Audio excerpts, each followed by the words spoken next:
People are often intrigued when they find out I'm a TV writer. And then they find out that I've got an MBA, and they're like, wait a minute, hold on. And then I talk about hotel industry, and like, wait a minute, hold on. How did you get where you are?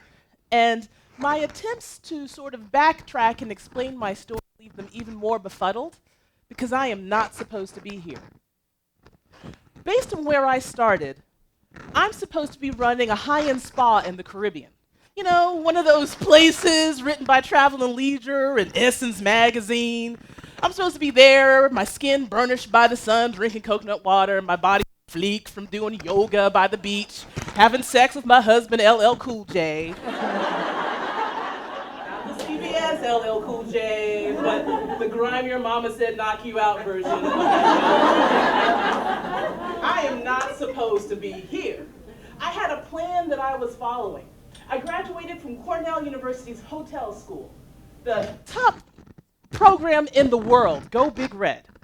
And after I graduated, I was learning the business of hotel in Washington, D.C. And it was only going to be a matter of time before I was going to take over the world. I was living my dream. So it was a little odd when, several years later, I awoke from that dream 70 pounds heavier. Hating my life, hating my job, and dating some real questionable dudes. Real questionable dudes. I knew in my heart of hearts that I wasn't supposed to be in the hotel business. But I realized that that was also a sunk cost. You know, the business school people out there know what I'm talking about. But emotionally, I couldn't let go of all of that effort I had put into directing my life up until that point. I couldn't let go because I had no idea what to grasp for. And as a result, my life stalled. I fell apart. Now, my particular story might not sound familiar to you, but we've heard variations on that theme, right? You've got a friend who's in a job that's kind of all right. I mean, it's not exactly what they thought they would be doing, and their ideas never seem to be valued unless it's coming out of someone else's mouth, probably somebody with a penis. And their boss is kind of a screamer, but it's totally okay, right? Or people that have been slaving at their job for years, and they have this big idea that they've been working on and subsisting on Trader Joe's salads and Funyuns, only to have someone come along and do their idea better and faster, rendering everything that they have done is completely moot. Or maybe you know somebody in a situationship with somebody that's amazing, and their friends are so jealous because the guy is so amazing, or the girl is so amazing, and they're so amazing on paper, and they do such amazing things, but they never seem to be able to get on each other's calendars in any meaningful way. But when they're together, they look totally amazing. It's a weird theory that we're working with, but we've all been there. And no matter how professional and successful you are in your life, or personally, we're all going to go through periods of inertia. Ruts, call them sad spells, valleys, shame spirals, whatever you want to call them, we all go through them. And they are draining. And when we're in the middle of one, sometimes we start to go, you know what, I'm kind of comfortable with this uncomfortableness. Life is good enough. Work is fine. And I'm able to deal with that devil I know. But that devil you don't know, There's nothing more terrifying than asking yourself, what's next? But here's the thing. That period of uncertainty, no matter how terrifying it is the most amazing gift you can be given.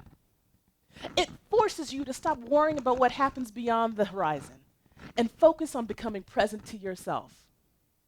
How do you do that? Well, I got a couple of thoughts. 4 to be exact. And the first thing you need to do is disconnect to reconnect. Let me say that one more again. You got to disconnect to reconnect. When I was in that epic shame spiral at the hotel, my first impulse was to eat an entire cheesecake.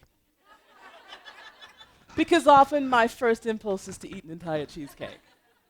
My second impulse was to go outside and make snow angels. So I did. Then I went to the Smithsonian and I stared at Dorothy's ruby slippers.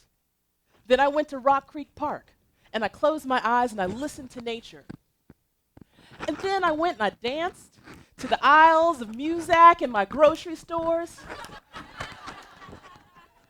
I didn't have a name for it at that particular point, but I was doing something called unstructured play. According to Stuart Brown, who's actually a psychiatrist and the head of the National Institute for Play, totally a real place that I totally want to live, when adults engage in play, they have more responsive, socially adept, and flexible brains. So go out there and do cartwheels at the beach. Build structures out of mashed potatoes. Get weird with it. Because play for the sake of play is actually good for you. Doing it while not tethered to your smartphone is even better. Did you know that the average businesswoman checks her smartphone 150 times a day? Or like now, and like right now. I'm sorry, some of y'all are fiending out there to touch your phone. But if we are really honest about ourselves, 90% of the stuff that we are forcing our brains to filter through is not important at all.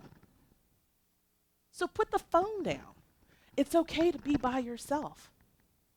While I was engaging in play, there was this interesting thing that started to happen. I was opening up and I was filling my well.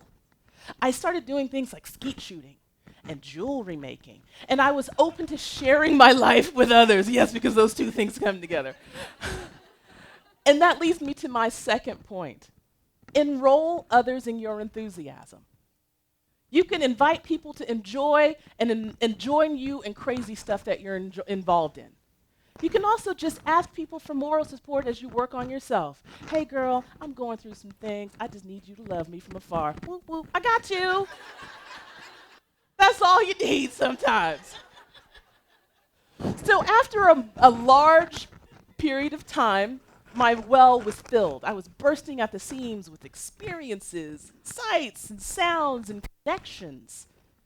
And after work, I was doing salsa lessons, and I was taking writing classes, and I was doing improv and pottery, and I was reciting poetry at coffee shops. To the casual viewer, they probably thought that my life was a jumble. But what I started to realize was I was drawn towards outward expressions of creativity. And that leads me to the third point. You gotta listen to the rhythm, right? I don't know what your rhythm is, but anytime you engage in play, you are naturally drawn towards certain things, and you will see patterns and themes start to emerge. Is simplifying confusion your jam? Or solving mathematical puzzles, does that excite you? Are you drawn to visual aesthetics? Do you want to do everything by yourself? Leave me alone. Learning what that pattern is probably tells you the direction you're supposed to be going.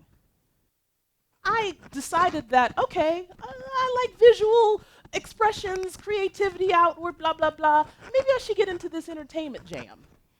Was it a perfect direct fit? No, not at all. I mean, I worked as an assistant, and I did stuff in production, and it took about 8 years before I actually became a paid writer. But I was listening to that rhythm, and the whole point is to get moving. And that leads me to the fourth and final point. You need to honor your rut. Thank your shame spiral for its service. Because it's a landmark on your personal journey. And it seems large at that particular point in time, but with the passage of time, it gets smaller and smaller and smaller and smaller. I've done so many things in my life up to this point in time that I now know that I am prepared right now to be a writer, a woman, a human, and I begrudge absolutely nothing that has happened to me on my journey. So I hope that you revel in your uncertainty, that you play hard and you dive deep into your what-ifs.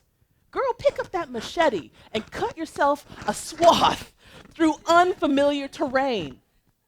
And if you give yourself that chance, be still in it, because you'll hear it. That small beat that gets bigger and bigger as time goes on, drawing you to that thing that you have yet to even comprehend. So you too can end up somewhere you are not supposed to be. Thank you.